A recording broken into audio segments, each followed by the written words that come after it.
해주십시오. 네. 자, 이렇게 함께 모여서 뭔가를 함께 해본다는 게 제가 굉장히 좀 의미를 두고 있는 것은 뭐냐면, 그동안에 저는 부동산 상담을 한 12년 정도 해왔는데, 저는 뭐 늘 하루에 3분에서 많게는 한 6분 정도 상담을 이어가고 있습니다만, 저는 계속 많은 분들 계속 만나고 있는데, 이 저를 상담하시는 분들은 계속해서 개개인이신 거예요. 그러다 보니까, 내가 지금 현재 맞게 하고 있는 건지, 옳게 가고 있는 건지, 뭐 이런 것들도 좀 두려워하시고 불안해하시고 하시더라고요. 그래서 저희가 그 지난 8월 15일 날 그 저희랑 함께 하시는 분들을 한 자리에 모아서 저희가 이제 호텔에서 식사도 함께 하면서 정보도 나누고 뭐 또 서로 얼굴도 확인하는 그런 시간을 갖기도 했었었는데, 이렇게 함께 모이는 게 저는 굉장히 좀 큰 의미를 두고 있습니다. 왜서 그러냐면, 이게 같은 방향성으로 함께 모여서 한 목소리를 내는 그런 움직임들이 있다 보면, 저희가 조금 더 유리한 지점들, 다음에 또 뭔가를 좀 만들어 볼 수 있는 지점들이 있기 때문에, 그래서 함께 모이는 것을 조금 더 지향하고 있습니다. 그래서 이 모임이 그런 것의 하나의 그 초석이다. 또 많은 분들 조금이라도 한 주에 적게는 뭐 3분, 뭐 많게는 한 8분이라도 계속해서 함께 하시고 모여가면, 그러다 보면 지금은 뭐 작은 걸음이지만 시간이 지나면 또 꽤 큰 걸음으로 갈 수 있기 때문에, 그래서 이렇게 이런 시간들을 갖고 있다라고 말씀드리겠습니다. 제가 이제 부동산을 한 12년 정도 했었었는데요. 부동산이라는 게 다른 거하고 조금 다른 점이 있다면, 누구나 다 관심 있고 누구나 다 해당되는 일인 거죠. 그러니까 내 영역이다, 내 영역이 아니다가 아니라 누구에게나 반드시 꼭 필요한 영역이고 누구나 알아야 되는 영역이다 보니까, 사실 조금만 관심 갖고 조금만 공부하고 조금만 경험해 보면 사실 어렵지 않아요. 부동산이 그 어떤 학문이나 아니면 그 어떤 기술보다도 우리 삶에 굉장히 밀접해 있고 누구나 할 수 있고, 그리고 그 깊이가 엄청나게 깊지 않더라라고 생각합니다. 그러다 보니까 어, 그런 점에서 저도 이제 12년 하다 보니까 이 전문가 자리까지 오게 됐고요.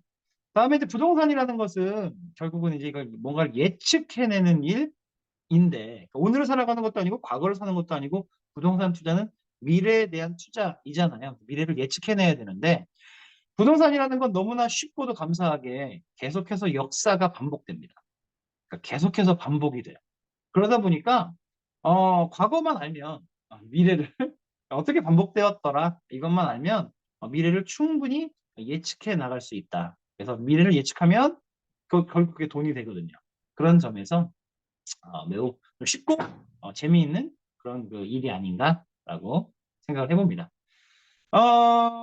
이 정도면 제 소개가 됐을 것 같나요?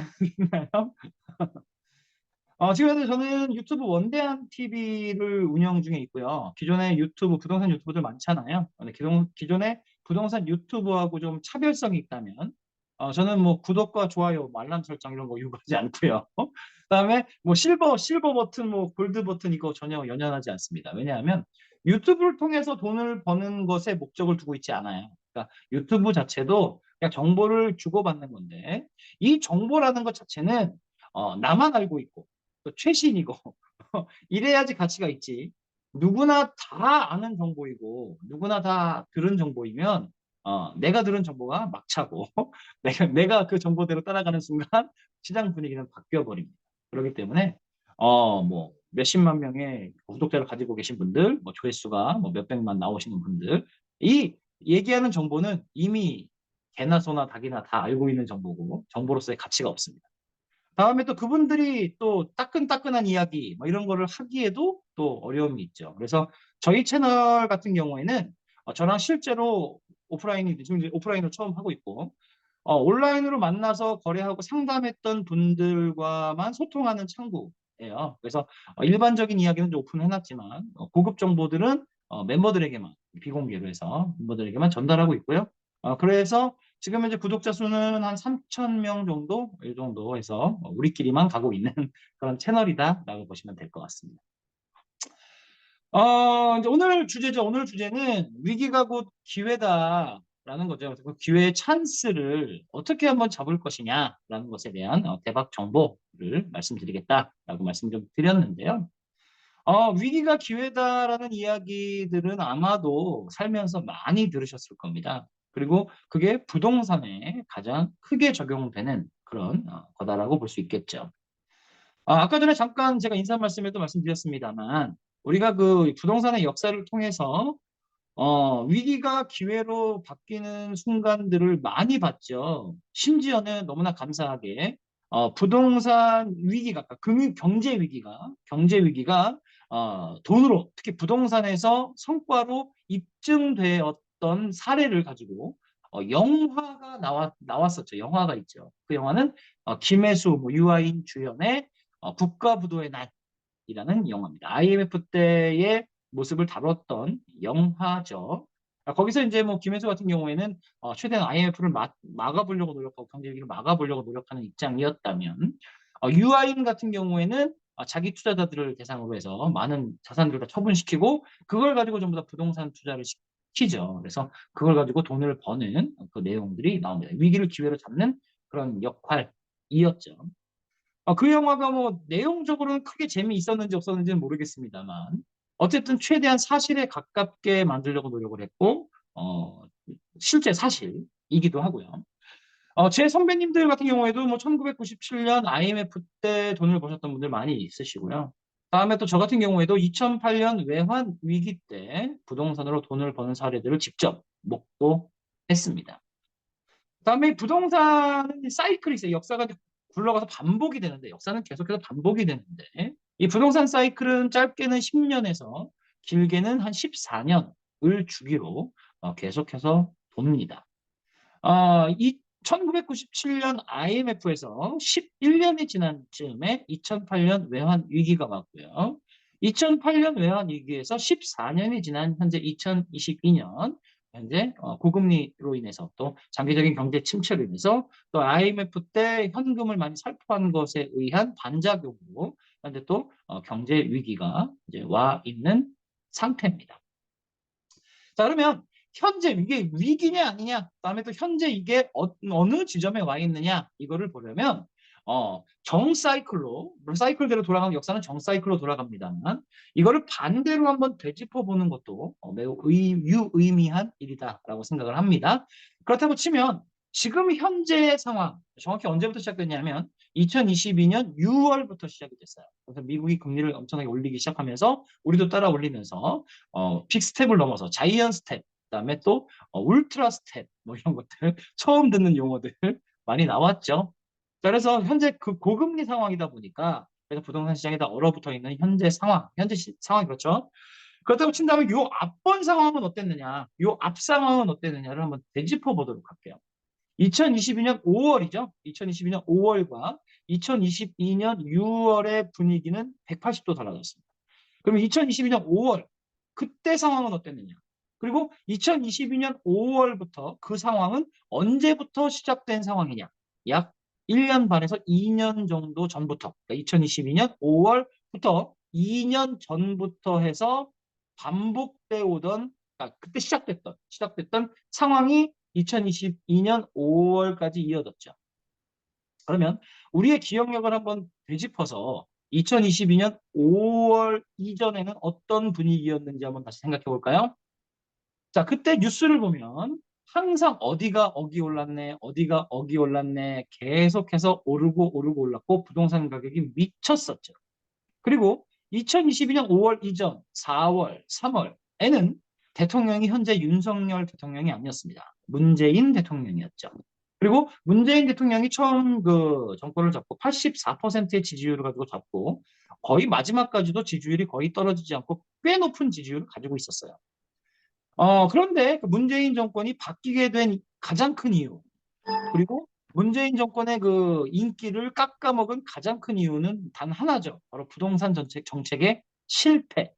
27건 정도의 그 부동산 정책을 내놨음에도 계속해서 부동산 가격은 치솟았죠. 올라갔죠. 계속 올라갔죠.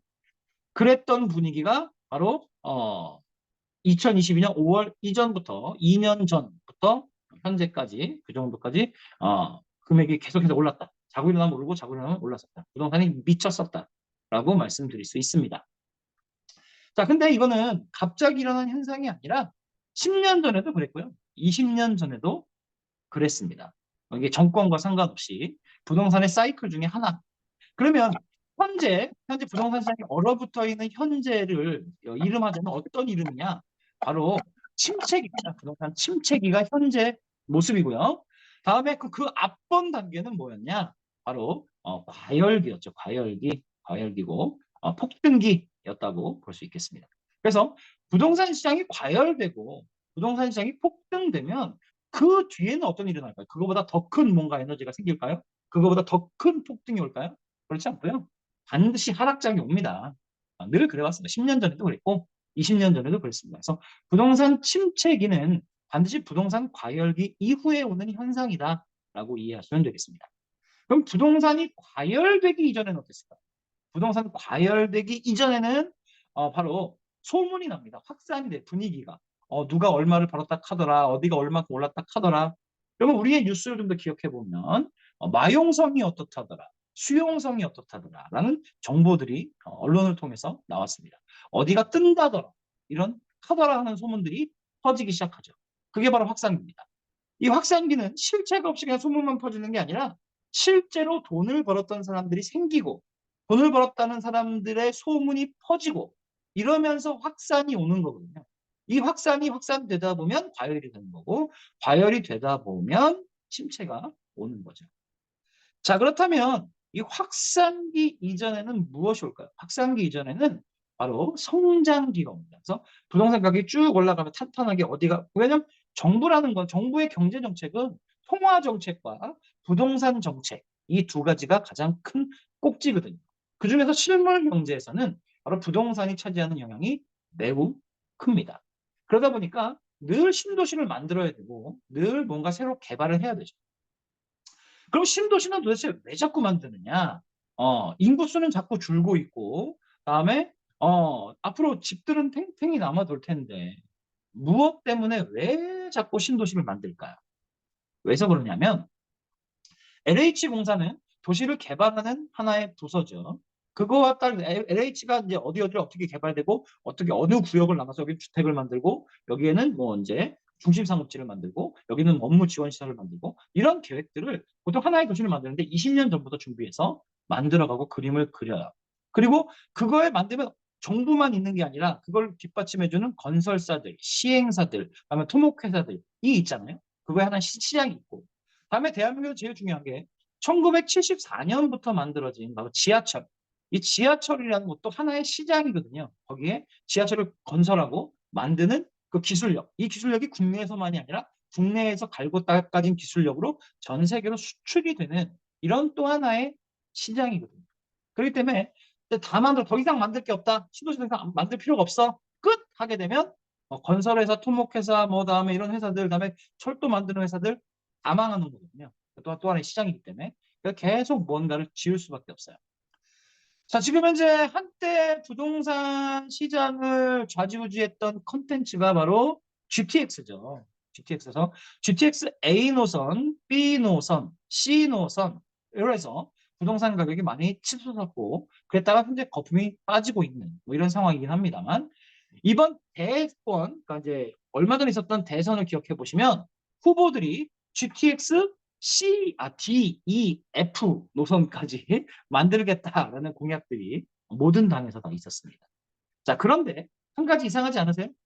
GTX A 노선, B 노선, C 노선은 함께 발표가 됐는데 지금 현재 B 노선과 C 노선 공사하고 있나요? 공사 안 하고 있죠?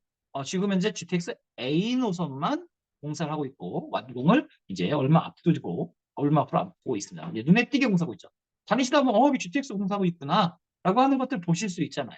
심지어 서울역만 가더라도 거기 현수막 붙어 있잖아요. 그 발파 공사로 인해서 가끔씩 소음이, 굉음이 들릴 수 있다라는 예, 현수막이 붙어 있잖아요. 그래서 A 노선만 공사하고 있어요. 아니 왜 B, C도 함께 다 타당성 조사 다 했고 예비 타당성 조사 다 했고 같이 발표가 났는데 왜 A 노선만 만들까요? 우리가 생각하기에는 어차피 발표 났고 GTX A, B, C가 이렇게 딱 계획이 나왔으니까 함께 시작해서 함께 마무리해서 A, B, C, D가 함께 딱 A, B, C가 함께 개통을 딱 하면 좋을 것 같지만 그게 수요가 많다고 해서 갑자기 지하철을 만드는 회사를 3배, 4배로 늘렸다가 그리고 나서 매번 3배, 4배로 지하철을 막 지을 수 있는 게 아니잖아요. GTX A 노선, B 노선, C 노선 끝나고 나면 어떡할 거야? 그러면 회사를 다시 또 없애요? 인력을 감축시켜요? 그럴 수 없잖아요. 그러니까 지하철을 만드는 회사, 지하철을 만드는 사람들은 한정적이랍니다. 그 사람들이 하나씩 하나씩 순차적으로 만들어 가야 되기 때문에 그래서 A 노선만 공사하고 있고요. A 노선 공사가 끝나고 나면 B 노선을 공사할 거고 B 노선을 공사하고 나면 C 노선을 공사할 거예요. 그래서 그런 식으로 그 업계가 토목회사, 건설회사, 지하철 만드는 공사가 하나하나씩 계속 가는 거죠. 그래서 1974년 이후로 매년 어딘가는 지하철 공사를 하고 있다. 항상 지금 이 순간에도 매년 어딘가는 지하철 공사를 하고 있다. 그리고 매년 어딘가는 신도시를 만들고 있다. 지금 현재 신도시, 3기 신도시 발표가 난 지가 꽤 됐습니다. 그러면 3기 신도시를 전부 다다, 근데 4개가 발표 났었는데, 이 4개가 전부 다 착착착 진행되고 있느냐? 그렇지 않습니다. 하나씩 하나씩 만들어 가는 거예요. 자, 1기 신도시, 2기 신도시, 3기 신도시라고 우리가 명명할 수는 있으나, 이것이 동시에 요이땅에서 시작한 게서 끝난 게 아니라 하나하나씩 만들어 가는 거죠. 하나하나씩. 자, 여기서 하나하나씩 도시는 만들어지고 있고 하나하나씩 지하철은 만들어지고 있다. 그 얘기는 지금 당장 이 순간에도 돈이 되는 타이밍을 가진 지역, 돈이 되는 타이밍을 가진 현장은 반드시 존재한다. 반드시.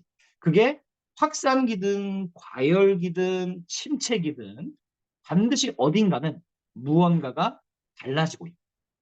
그래서 부동산 투자는 어떤 상황이든 어떤 시기든 투자할 만한 장소가 반드시 있다. 그런데 예전에 80년대 같은 경우에는 아무 데나 사도 금액대에 맞춰서 그냥 싸게 사는 게 답이었어요. 왜? 바뀔 거니까. 동네가 바뀌니까 나아지니까. 80년대는 아무 데나 사도 돈이 됐어요. 그 이유는 전 세계 경제가 호황기로 많이 성장을 했고 특히 그중에서도 우리나라의 경제 성장률이 계속해서 한 20년 이상을 높은 수준으로 두 자릿수 이상의 경제 성장을 해왔기 때문에 경제가 성장되면 경제만 성장하나요? 그렇지 않잖아요. 우리 월급도 늘고 또 우리 사업의 수입도 늘고 그리고 우리가 가진 물건의 가치, 우리의 땅의 가치도 늘기 때문에 그것 따라 올라가다 보니까 전국 어디나 어떤 물건이나 올랐던 것은 사실입니다. 자, 그런데 지금 현재 우리나라는 이미 세계 탑 10 안으로 진입하느냐 마느냐 뭐 이런 상황이고 올라갈 만큼 올라간 거죠. 그러다 보니까 경제 성장률이 많이 둔화가 됐어요. 이렇게 가파르게 올라가다가 얘는 좀 꺾였다. 그래서 얘는 떨어지지 않으면 다행인 상황이라고 한다면 우리의 집값 또한 올라가는 것 또한 또는 부동산 가격 또한 가파르게 상승하는 일은 쉽지 않다는 거죠. 그리고 물가 상승률 정도만 올라가게 되는데 만약에 앞으로 모든 부동산이 물가 상승률만큼만 올라간다고 친다면, 죄송합니다. 부동산 하지 마셔야 되고요. 금 사세요, 금. 왜냐하면, 금도 물가 상승률 따라 올라갈 거 아니에요. 그 집도 물가 상승률 따라 올라가겠죠. 그런데 집은 감가상각이 벌어집니다. 늙어간다는 거죠. 빠르게 늙어가요. 10년, 15년이면 벌써 집은 환갑이에요. 그렇기 때문에 집이 늙어가는 속도 감가상각이 있기 때문에 물가 상승률만 앞으로 모든 집이 그렇게 올라갈 거라고 한다면 감가상각이 발생하지 않는 골드바가 훨씬 낫습니다. 부동산보다. 자, 그런데 제가 지금 현재 부동산 일을 하고 있잖아요. 금 안 사잖아요. 금 안 사고 부동산 사고 있잖아요. 그건 부동산이 훨씬 나은 장점이 하나가 있거든요. 그 장점은 뭐냐면 금은 계속해서 그냥 단지 그냥 장신구 뭐 이거 뭐 사치금속 귀금속 뭐 이거라면 부동산은 용도 변경이 되기 때문에 현재 가치보다 그냥 물가 상승률만 따라 올라가는 게 아니라 옛날 그 동네가 현재도 그 동네가 아니라는 거죠. 아, 이 동네가 이렇게 바뀌었어? 야, 이 동네가 이렇게 좋아졌어? 이 동네에 이게 생겼다고? 이렇게 되면서 그 가치가 달라지기 때문에. 참고로 제 본 적이 경기도 오산시 세교동입니다. 세교동. 오산 옛날에 세마대라고 불렀어요. 세마대. 그 자리가 1번 국도변에 옆에 있는데 거기에 크게 뭐 무슨 시, 뭐 충절의 고향 뭐 이렇게 붙어 있잖아요. 그 고향을 대표하는 그 캐치프레이즈가 있잖아요. 제가 태어난 곳 거기 앞에 바로 크게 캐치프레이즈가 오산시에 대한 캐치프레이즈가 붙어 있었는데 뭐라고 붙어 있었냐면 전원의 도시 오산. 오산을 내세울 수 있는 건 전원이었어요. 전원. 농촌 마을. 전원의 도시 오산이었습니다. 그런데 거기에 이제 세마역이 생겼고 그게 이제 지하철이 뭐 저 천안까지 내려가고 그리고 거기에 신도시가 들었었죠. 오산시가 신도시가 됐죠. 참고로 저희 그 큰아버지가 거기서 젖소 목장을 크게 하셔갖고, 젖소 목장을 내면 땅이 커야 되잖아요. 지금 현재 세마대역 자리가 바로 저희 그 큰아버지 땅입니다. 600억대 자산가가 됐다니까요. 600억대 자산가가. 소젖 짜셨네요. 평생을 소젖을 짜셨는데 600억대 자산가가 됐어요. 이게 부동산의 재미잖아요.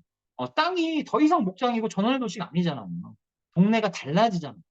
그리고 이 동네가 달라지는 건 어딘가는 지하철 공사를 하고 있고 어딘가는 LH가 열심히 열일해서 개발하고 있고 이러고 있는 상황이기 때문에 금보다 나은 금보다. 그래서 물가 상승률만 올라간다. 대부분은 물가 상승률만 올라가죠. 하지만 어딘가는 반드시 용도 변경이 되고 있기 때문에 용도가 달라지고 있기 때문에 우리는 그걸 찾아야 되는 거죠. 그걸 찾아야 되는 거죠. 자, 그런데 부동산은 항상 비밀을 원칙으로 합니다. 어디가 개발된다 카더라. 문재인 정부가 그 27번 부동산 그 정책을 바꿨는데 성공 못한 가장 큰 이유가 뭐냐면 비밀을 유지하지 않았어. 당장 발등에 불 떨어지고 부동산 때문에 여론이 안 좋아지니까 어디를 개발하겠다. 어디를 개발하겠다 막 뉴스에 막 때려버리잖아요. 그러면 거기가 막 올라가잖아. 개발한다는데 가만히 있어요? 막 땅 살 거 아니야. 그렇게 되면 올라가잖아요. 그럼 올라가니까 아이고 취소하겠다. 어떤 일을 하겠다. 이러니까 정책은 김현미 장관은 열심히 계속해서 부동산 가격을 떨굴 만한 규제책을 계속 내놓는데 그 외에 정치권에서는 계속 부동산 가격에 부채질하고 있는 거야. 그러니까 떨어지냐고요. 가격이 안 떨어지지 않아요. 부동산이라는 건 특히 정부에서 LH에서는 어디가 개발된다 카더라는 정보가 새나가지 않게 해야 되는 거죠. 기업을 가만히 더듬어 보시면 그 당시 때 LH 직원들이 그 부동산 정보를 가지고 자기네 친인척들이 특히 광명시 뭐 이런 거 있잖아요. 거기에 땅 샀잖아요. 집 샀잖아요. 그래서 자기네들 엄청난 차익을 봤잖아요. 그렇게 그게 국민적 질타를 받았잖아요. 그렇게 이 LH공사는 비밀로 해야 되고 그 비밀을 가지고서 자기네 폭리를 취하면 안 되는 거죠. 이게 기본이죠. 이게 기본이죠. 그런데 이 비밀을 우리가 알아낼 수 있는 이유가 있습니다. 부동산이 좋은 이유는 비밀을 누구나 다 들여다보면 보여요. 그게 재밌는 거죠. 바로 철도입니다. 그래서 부동산에서는 이런 얘기가 있어요. 모든 부동산은 철도 따라 오른다. 라는 말이 있는 거예요. 죽었다 깨나도 철도 공사를 조용하게 만들 수가 없어요. 길 다 막죠. 땅 다 뒤집어 까죠. 공사가 뭐 1년 걸려요? 그것도 아니잖아요. 발표하는 거에서 시작해서 개통할 때까지 8년 걸려요. 8년. 그럼 그 사이에 누구라도 거기 지하철 공사하는 거 알잖아요. 그러면 그 자리가 돈이 되는 자리라는 거죠. 그리고 지하철 공사를 동시다발적으로 여기저기 막 우후죽순 만들지 않는단 말이죠. 노선별로 하나만 만들고 있어요. 어딘가 하나만 만들고 있어요. 그럼 그 자리가 돈이 돼. 그 자리가 용도 변경이 될 자리더라. 라고 이해하시면 되겠습니다. 자, 그러면 우리가 어디를, 이분들 이제 기회에 대한, 타이밍에 대한 말씀을 드렸다면, 그럼 이번엔 종목에 대한 말씀을 좀 드려볼게요. 종목에 대한 말씀을. 그러면 이제 뭘 사야 될 거냐? 어디를 살 거냐는 어딘가 개발되고 있고, 어딘가 철도가 만들어지니까 철도 보고 들어가면 되는 거잖아요. 그런데, 그럼 그 자리에 뭘 살 거냐? 뭘 살 거냐? 뭘 살 거냐? 자, 만들어지는 것도 그냥 우후죽순 만들어지는 게 아니라, 이 종목이 우후죽순 만들어지는 게 아니라, 순서에 입각해서 만들어. 순서에 입각해서 만들어. 그러다 보니까 이제 이 종목으로 들어가면 여러분들 중에는 어떤 분은 아파트를 너무 좋아하시는 윤수일의 아파트도 애창곡이시고 그리고 아파트 하면 아우 그냥 너무 꿈에도 너무 좋아 뭐 이런 분들이 있을 수 있고요. 또 어떤 분들은 또 흙에 살리라 나는 야 흙에 살리라 부모님 모시고 그래서 토지를 너무 좋아하시는 분도 계시고 또 어떤 분은 경매를 너무 좋아하세요. 경매 그냥 막 너무 좋아하시고 어떤 분들은 상가 투자 이거 너무 좋아하시고 어떤 분은 오피스텔 투자 이거 너무 좋아하시고 사람마다 좋아하는데 이게 보니까 부동산은 대부분 투자자들이 편식을 하십니다. 편식을. 좋아하는 것만 먹어. 좋아하는 것만. 나머지 쳐다도 안 봐. 쳐다도 안 봐. 좋아하는 것만 해. 과연 그게 맞겠느냐라는 건데. 자, 우리가 뭐 좋아요. 뭐 토지를 하셔도 좋고, 그다음에 뭐 경매를 하셔도 좋고, 안 하는 것보다 다 좋아. 경매를 하셔도 좋고, 오피스텔을 하셔도 좋고, 아파트를 하셔도 좋은데, 그것의 목적, 경매의 목적, 그다음에 아파트의 목적, 다음에 토지의 목적, 이 목적을 정확히 하셔야, 이 개요를 정확히 하셔야 투자의 타이밍을 알게 되고 좋은 물건을 고르는 눈이 생기셔야 돼요. 오늘은 이제 주제는 위기니까 위기가 뭐 어떻게 위기고 어떤 게 기회냐에 대한 그런 그 사전 지식을 말씀드리는 시간이다 보니까 이것도 나중에 또 자세하게 좀 다룰 거지만 짧게만 말씀드리면 첫 번째 아파트. 아파트는 최대 장점이라면 대한민국 사람 중에 아파트 좋아하는 사람이 너무 많다는 거죠. 그래서 그동안의 아파트는 청약 단계에서 모든 분양이 다 끝났어요. 청약 단계. 그래서 막 한참 지어지고 있고 막 크레인 올라가고 이제 외형이 막 거의 다 층이 올라가고 아 그럼 저 아파트 한번 구해볼까? 하면 살 수 있는 게 없어요. 천상 이제 딱지로 팔아야 되는 거죠. 그러니까 전매를 해야 되는 거죠. 전매로. 그래서 누군가가 분양을 받으신 것을 피를 더 주고 프리미엄을 더 주고 사는 방법밖에 없는데 예전엔 그 거래가 많았죠. 그러다 보니까 당첨되자마자 청약 당첨되자마자 돌아서 나오는 길에 바로 분양권을 팔아버립니다. 이게 전매죠. 그게 이제 횡행했는데 수요는 많고 공급은 딸리니까 그럴 수밖에 없었는데 이제 그게 다 막혔죠. 거의 뭐 전국의 모든 그 아파트는 특히 뭐 지방은 모르겠지만 수도권의 아파트는 전매 제한이 다 있다고 보셔야 돼요. 그러니까 무조건 사면 10년 가까이는 내가 실거주를 하거나 아니면 내가 소유하고 있어야 된다. 전월세를 주거나 해서 소유하고 있어야 된다. 그러니까 더 이상 전매로 벌 수 없죠. 뭐 그 점이 이제 아파트의 단점이라고 볼 수 있겠어요. 부동산이라는 건 얼마를 버느냐보다 중요한 게 바로 얼마나 짧은 시간에 버느냐 이게 훨씬 중요한데 어쨌든 아파트 투자를 하려면 최소 10년. 그러면 10년 사이에 아파트가 뭐 1, 2억 오르겠어요? 엄청나게 많이 오르잖아요. 엄청나게 많이 오르면 그 다음에 나중에 이제 양도소득세를 낼 때 세금을 또 엄청나게 많이 내야 되는 거죠. 그리고 또 엄청나게 많이 오르면 그만큼 또 거래도 쉽지 않고 뭐 이러다 보니까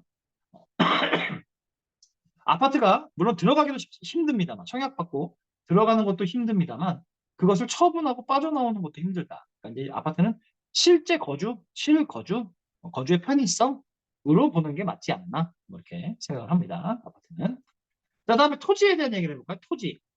토지 같은 경우에는 보면 이제 뭐 워낙에 부동산 박사님들 많으니까 저 포함해서 부동산 박사님이 많으니까 어디가 오를 수밖에 없다. 어디가 된다. 어디 땅을 봐라. 지도 펼쳐보고 막 현장 답사해보면서 이게 생기고 저게 생기고 저게 생기니까 이게 돈이 오를 수밖에 없다. 그분들 말씀을 들어보면 다 맞아요. 다 맞아. 그럴 수밖에 없어. 그 자리가 안 되면 손에 장을 지져야 돼. 그럴 수밖에 없어요. 그런데 한 가지 간과한 게 있죠. 토지 개발에서 어디가 돈이 된다? 한 가지 간과한 게 있어요. 뭐냐면 토지가 개발된다는 얘기는 그 지역의 첫 단추죠. 첫 단추. 토목공사부터가 제일 시작점이거든요. 뭔가가 지어지기 전에 땅부터 정리한단 말이에요. 그러면 토지공사가 될 건데, 토목공사가 될 건데, 그러면 LH에서 이미 벌써 기획을 잡고 LH에서 감당하는 거잖아요. 뭐 신도시가 만들어지고 뭔가 만들어진다는 것의 최대 원칙이 뭔가요? 최대 원칙. 제일 중요한 원칙. 바로 비밀이에요, 비밀. 몰라야 돼요. 어디가 된다 카더라 하면 개발이 안 돼요. LH공사도 예산을 가지고 움직이는 조직이에요. 그러니까 목적이 그 도시를 개발하겠다가 주목적이 아니라 정해진 예산 내에 얼마만큼의 주택을 공급하느냐. 이게 목적이거든요. 그렇다고 한다면 이 예산 범위 내에서 가장 많은 신도시를 만들 때 가장 많은 예산을 차지하는 부분이 뭐냐면 바로 토지보상비입니다. 토지보상비. 그러니까 토지보상비를 최대한 줄여내야 돼. 그런데 그 지역이 된다 카더라라는 소문이 나면 땅값부터 올라가죠. 땅값부터 올라가. 토지보상비가 예산보다 2배만 올라가는 게 아니에요. 토지에서 예를 들어 돈을 벌었다? 10배 벌었다, 100배 벌었다 가지고 자랑 못해요. 기본 1000배 이상. 토지는 올라가면 기본 1000배 이상. 10,000배도 벌고. 이런단 말이에요. 그러니까 땅값이 미친 듯이 올라가게 되는데, 미친 듯이 올라가게 되는데, 과연 그러면 그 100배 이상 막 이렇게 올라가는 그 금액을 LH에서 이거를 돈을 보상해 줄 만큼의 예산이 있을까요? 그렇지 않아요.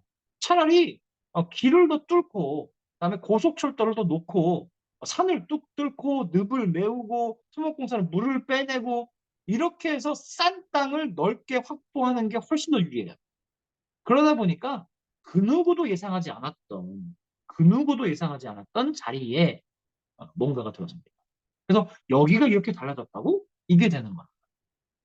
그런데 토지 하시는 분들, 뭐 기획부동산 하시는 분들, 토지 매매 하시는 분들 뭐라고 얘기해요? 누가 봐도 되는 자리를 얘기하잖아요. 아, 이게 될 수밖에 없네? 누가 봐도 되는 자리는 개발이 안 된다니까요, 절대.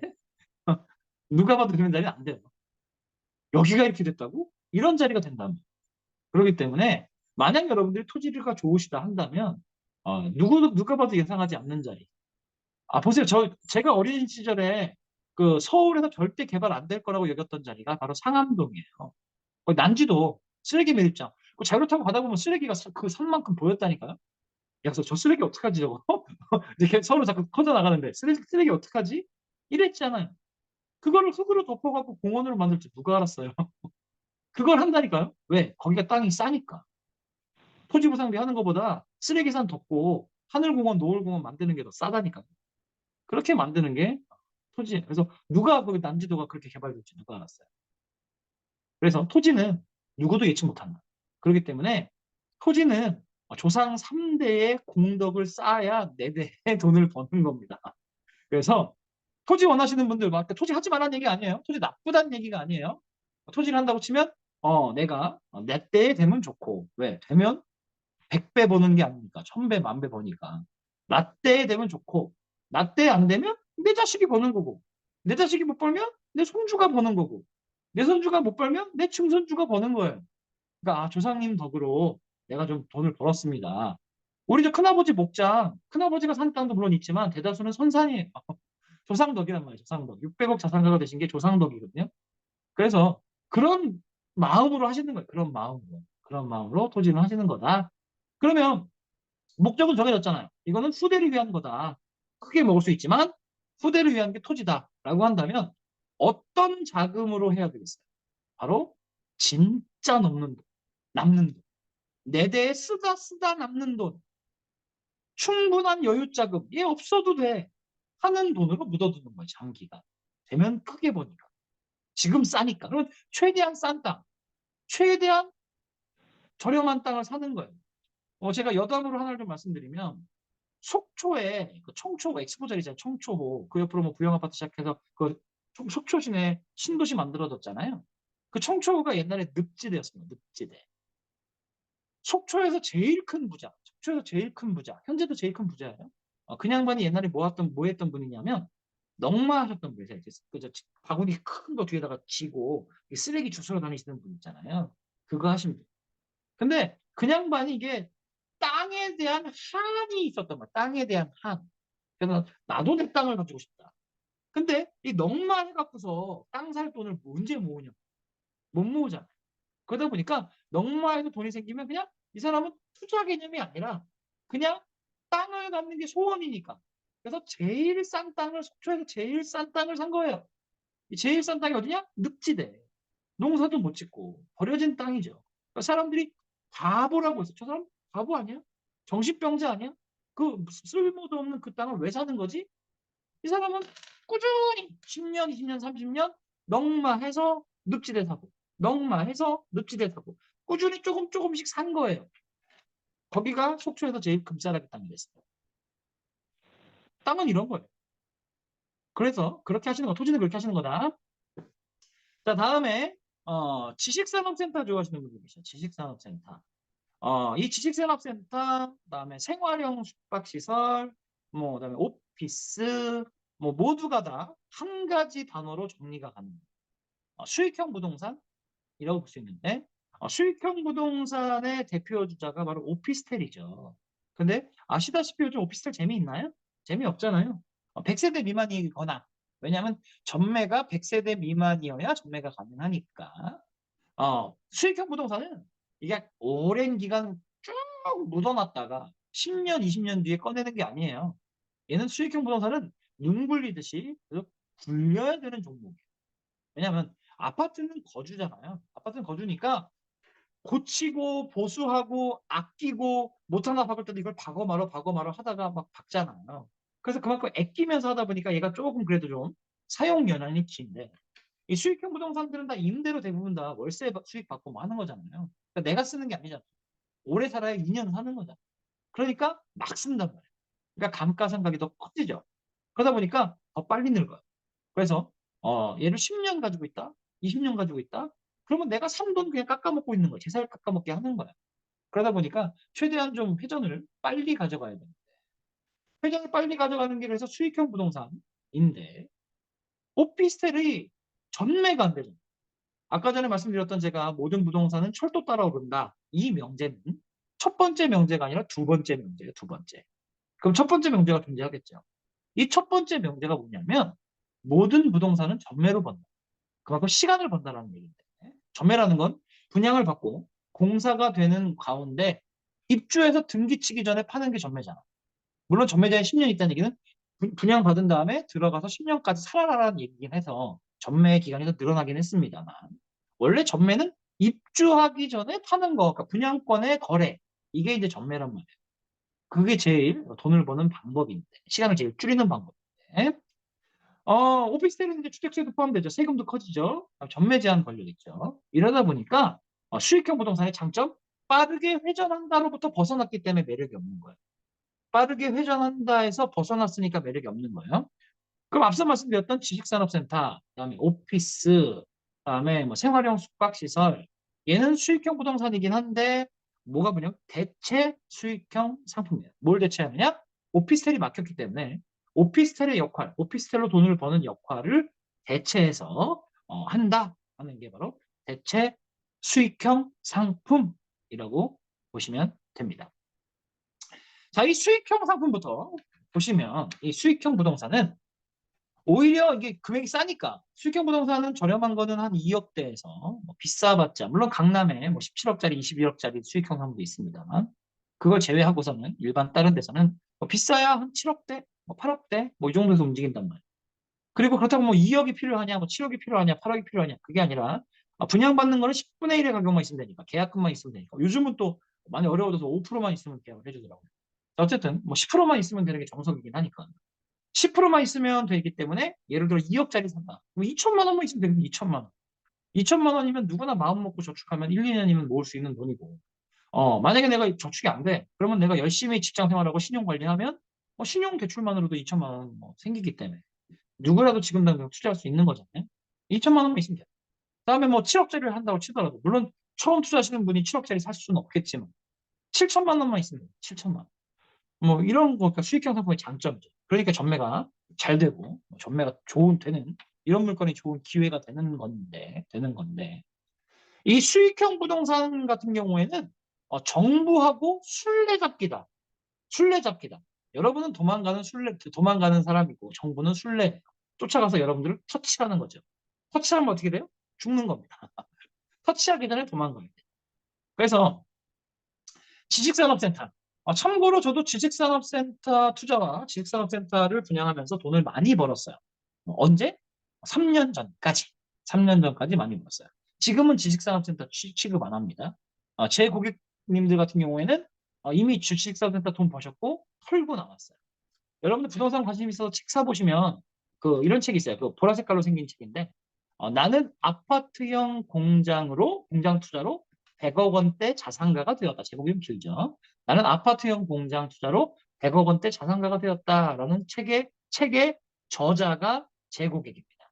그러니까 제가 계속 지식산업센터를 불려드렸죠. 그러니까 아파트형 공장은 지식산업센터, 그 당시 때는 지식산업센터 하면 못 알아먹었다니까 사람들이 이게 뭐야? 이랬어요. 지식산업센터의 원래 옛날 이름이 아파트형 공장이었어요. 아파트형 공장이 발전해서 지식산업센터가 된 거거든요. 한 4, 5년 전에 지식산업센터 제가 한참 이제 분양할 때 하남시에 초대형 지식산업센터만 제가 있었을 때만 12개였어요. 초대형. 지금 더 늘어났죠. 저도 사실은 막 되게 긍정적으로 미래를 보는 사람이 아니라 되게 깐깐하게 보수적으로 미래를 보는 사람이라 12개가 만든 초대형, 그것도 막 하나의 지식산업센터 건물 하나 자체가 하나의 미니 신도시야, 미니 도시야. 거기 다 있습니다. 쇼핑몰 있죠, 뭐 사무실 있죠, 공장 있죠, 심지어 요즘은 영화관 들어가죠, 뭐 그다음에 또 아쿠아리움 들어가죠, 워터파크 들어가죠, 지산에. 그러니까 하나의 도시죠. 그런 게 12개가 생겨서 과연 그 수요가 되겠느냐. 12개까지 만들어지니까. 그래서 야, 이건 이제 앞으로 공실 나겠다. 라고 했는데 웬걸 지금 공실 없고 하나에 12개 이상 더 생긴 것 같은데. 와, 엄청납니다. 다 들어가 있어요. 어쨌든 지식산업센터 광풍이 현재 불고 있어서 제가 하루에 뭐 3명에서 한 8명 정도 상담합니다만 지식산업센터를 모르시는 분이 없어요. 상담할 때 다 알고 있고 검토해봤고 또 실제로 투자해보신 분도 굉장히 많고 지금은 지식산업센터 광풍이 불어있다라고 하는데 자, 여기서 숨바꼭질이 나오는 거예요. 여기서 숨바꼭질이 나오는 거예요. 정부는 늘 뭔가가 광풍이 불고 똑같이 아까 서클 말씀드렸듯이 과열기가 되면요. 확산기를 넘어서 막 과열되잖아요. 부동산 광풍이 불잖아요. 반드시 규제가 따르고 반드시 침체기가 온다. 이거는 시기에 대한 이야기뿐만이 아니라 종목에도 해당됩니다. 아파트에 광풍이 불었어. 너도 나도 막 아파트 하려고 들어. 아파트 과열기고요. 아파트 과열기가 오면 반드시 아파트 침체기가 와요. 지식산업센터도 마찬가지예요. 지금 지식산업센터 내가 봤을 때 확산기를 넘어서 과열기로 가고 있거든요. 동네마다 요즘 지식산업센터 없는 데가 있어요. SK, 대우건설, 현대건설 경쟁적으로 짓는다고요. 누가 더 화려하게 더 크게 짓냐, 누가 더 많이 짓냐. 동네마다 3개, 4개씩 막 생겨버리니까 과열기예요, 과열기. 그러면 다음에 뭐가 와요? 반드시 침체기가 와요. 이 침체기는 워낙에 공급이 넘쳐나다 보니까 수요가 이제 공급이 수요를 넘어서서 생기기도 하지만 또 그게 사회적 문제가 되면 반드시 규제책이 따라요. 그래서 지식산업센터 이제 규제책을 맞을 단계다라고 생각해서 지금은 아니에요. 그래서 그럼 규제라는 걸 생각해요. 규제라는 건 아무 문제 없고 만들어지지도 않았고 그런데 그걸 선제적으로 먼저 규제할 수 없잖아요. 규제라는 건 늘 사회 문제가 됐을 때 뒤따르는 거예요. 그다음에 입법하고 여론이 만들어지고 그리고 국회의원들이 동의하고 사회적 합의가 있고 그리고 난 다음에 법이 만들어지잖아요. 그렇기 때문에 법을 만드는 데도 시간이 걸립니다. 그래서 이 법은 늘 문제가 생기는 걸 보완하는 방식이기 때문에 뒤따라올 수밖에 없어요. 앞서 나갈 수가 없어요. 법은 뒤따라오는 거예요. 그런데 이 수익형 부동산에 대한 단기로 계속해서 돌리는 수익형 부동산에 대한 수요는 늘 있어요. 그리고 오히려 이 부자들이 돈이 많으니까 큰 거로 한 방에 돈을 벌려고 노력하는 거겠지만 부동산으로 계속해서 생업을 이어가시는 분들은 이것도 하나의 업이거든요. 주식도 마찬가지예요. 큰 거 한 방을 노리는 게 아니라 작게 쭉 놔두고 얘를 회전시킨단 말이에요. 작은 돈을 버는데 큰 돈 안 벌어요. 부자들이 큰 돈 안 벌어요. 작은 돈을 버는데 이 작은 돈을 버는 애들이 많은 거죠. 그러다 보니까 이게 커지는 거죠. 그걸로 버는 거예요. 그걸로 버는 거예요. 그래서 마찬가지 수익형 부동산 특히 이렇게 회전이 빠른 수익형 부동산은 부자들은 아예 법인을 만들고 그걸 가지고서 회전시켜서 운영을 합니다. 자, 그러면 이 현재가 오피스텔이 막혔죠. 그러면 이 부동산 투자를 원하는 사람들은 계속해서 수요가 있단 말이에요. 그거를 하려고 들어. 이 수익형 부동산을 단기로 돌리고 싶어 해. 그러면 수요층이 있으면 뭐가 생겨요? 공급이 생기잖아. 이 공급을 너무나 잘하는 게 바로 시행사고 건설사입니다. 그 수요와 공급을 아니까. 그래서 그 규제에서 벗어난 또 다른 수익형 상품들을 만들어내요. 이 수익형 상품이니까 또 다른 대체 수익형 상품. 그래서 대체 수익형 부동산이라고 말씀을 드리는 거예요. 혹시 여러분들 아파텔이라고 들어보셨나요? 아파텔? 자, 오피스텔도 원래 있는 게 아니에요. 오피스에 플러스 텔의 기능이 들어가는 거죠. 그러다 보니까 사무실에 잠도 자는 거에서 좀 더 확산되다 보니까 이제 아예 대놓고 숙소, 원룸, 투룸 이렇게 된 거잖아요. 거기에다가 이제 한 발 더 나가서 우리 아파트 좋아하는 이유는 편리함 때문이야. 편리함. 근데 아파트의 단점은 거래가 쉽지 않다. 규제가 많다는 거다. 근데 상대적으로 예전에 오피스텔은 규제가 없었으니까. 그래서 아파트를 똑 닮은 오피스텔. 그래서 아파텔이라고 만든 거잖아요. 그런데 그게 한참 유행하다가 오피스텔이 주택수에 포함되면서 그러면서 이제 그것도 찬바람이 불었죠. 그러면서 또 다른 대체 수익 상품들. 그래서 그게 그 중에 하나가 지식산업센터고. 그 중에 하나가 지식산업센터인데 지식산업센터는 이제 끝물이다. 술래잡기. 그래서 또 다른 무언가가 만들어지죠. 그 또 다른 무언가가 또 생활형 숙박시설이요. 생활형 숙박시설은 원래 호텔처럼 이렇게 에어비앤비를 통해서 버는 게 정석이지만 거기에 뭐 내가 내 집인데 내가 쓰면 어떻겠냐 해서 또 팔았죠. 그리고 한 십몇 년이 지나서 이제 규제를 이제 하고 있는 상황이라고 보시면 되죠. 이렇게 계속해서 또 다른 무언가가 만들어지고 또 규제는 뒤따르고 이건 앞으로도 계속될 거예요. 영원. 그래서 현재는 지금 오피스가 또 진화하고 있어요. 오피스가 진화하고 있어요. 그래서 닮아가는데 뭘 닮아가느냐? 그러니까 동물들도 보면 막 이렇게 막 호랑이 닮은 척하고 뭐 벌 닮은 척하고 이렇게 위장, 식물도 그렇고 동물도 그렇고 모습을 내가 뭔가로 위장하잖아. 그 뭘로 위장해요? 강한 놈으로 위장하잖아요. 그것처럼 이 부동산 시장도 가장 사람들이 좋아하고 인기 있는 것의 모습을 닮아갑니다. 가장 인기 있고 좋아하는 게 뭐예요? 아파트죠, 아파트. 그래서 오피스텔도 점점 진화해서 아파트를 닮아가고 있던 와중에 찬바람이 분 거고. 지식산업센터도 점점 주거가 쓱 들어가. 갑자기 주방이 쓱 들어가더니 화장실이 쓱 들어가고 침대 공간이 쓱 들어가더니 이렇게 되고 있는 거예요. 진화하는 거예요. 점점 아파트로 진화하는 거예요. 이제 진화는 거의 막혀가고 있기 때문에 이제는 또 오피스, 사무실인데 거기에 라이프가 들어간 그러니까 잠자리 공간이 들어간 오피스들이 등장하고 있습니다. 자, 현재 가장 부동산 수익형 부동산 중에 잘 되고 있는 게 바로 이 라이프 오피스들입니다. 이것도 또 스토리가 있어요. 처음에는 1층은 사무 공간을 쓰고 복층이 쓱 만들어지더니 복층이 만들어진 게 인기를 끄니까 그 복층 공간에 침대를 쓱 넣더니 옷장을 쓱 넣더니 거기다가 이제 주방을 쓱 넣고 수도시설 쓱 넣더니 드레스룸을 쓱 넣고 그러더니 이제 화장실과 욕실이 쓱 들어오더니 평수가 갑자기 넓어지더니 방이 2개, 3개 되더니 이제 아예 대놓고 아파트 이렇게 가고 있는 상황이다라고 보시면 돼요. 하지만 법적으로는 아파트도 아니고 오피스텔도 아니고 오피스죠. 전매가 가능하죠. 그죠? 그리고 대출도 잘 나오죠. 대출 규제 없죠. 그래서 그렇게 규제를 피해 나가는 상품들이 늘 존재한다. 이게 바로 수익형 부동산이다. 자, 그러면 이제 제가 첫 번째로는 타이밍에 대한 이야기 말씀을 드렸고요. 두 번째는 종목에 대한 이야기를 말씀드렸어요. 자, 그러면 이제 타이밍과 종목을 한번 더 해볼까요? 더 하면 재미있는 게 나옵니다. 뭐가 나오냐면 타이밍에 대한 이해를 시켜드렸고 종목에 대한 이해를 시켜드렸죠. 자, 그러면 이제 앞으로 지금 3기 신도시들이 쭉 만들어지고 있는데 어떻게 만들어지느냐? 우리 생각에는 교통시설 다 만들고 전기시설 다 수도시설 다 만들고 지하철 들어오고 다음에 거기다 이제 주거시설 만들고 상가시설 만들고 업무시설 만들고 학교 병원 막 편의시설 만들고 도시를 다 만든 다음에 자 주민들 들어오세요 이제 다 만들어졌습니다 하면 좋을 것 같은데 정부도 기업이에요. 정부도 기업이에요.